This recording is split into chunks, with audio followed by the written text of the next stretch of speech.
নমস্কার, শুভ সন্ধ্যা।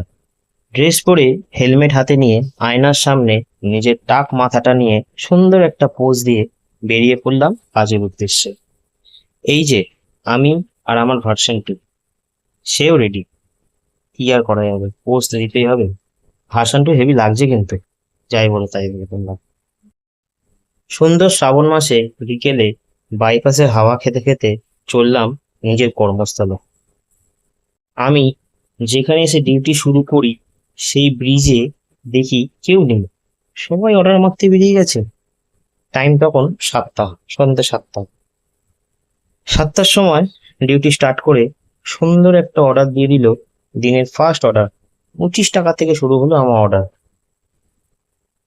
Second order দিল অনেক দূরে, পাঠিয়ে এসে দিল সেই জমের দক্ষিণ দুয়ারে। আর এদিকে বৃষ্টিও শুরু হয়ে গেল। শ্রাবণ মাস বলে কথা, শ্রাবণ মাসে বিকেলেও রাতে বৃষ্টি হবে না, তাই কখনো হয় নাকি? আর করা যাবে, আমিও পরে নিলাম রেনকোটের। আর রেনকোট মানে পুরো ভিজে চা।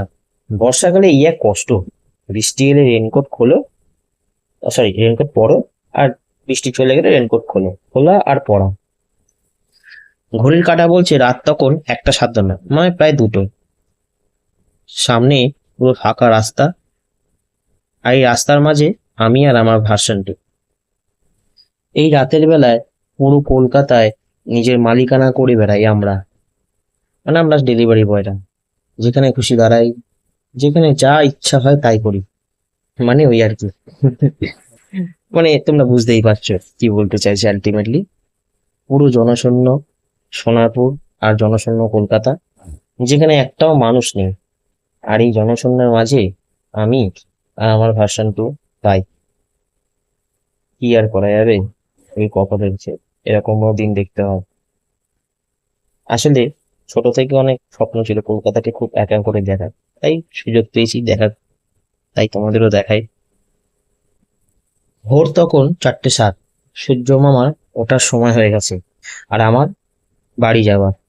আর সেই কারণে দিনের লাস্ট পোজ দিয়ে চললাম বাড়ির উদ্দেশ্যে। সেই তিলজলা থেকে ফাঁকা এলাম, রেলের তো মানে আর কি বলবো, পুরো ফাঁকা। চোখ মুখের অবস্থাটাও খারাপ, মাথা চুল করছে।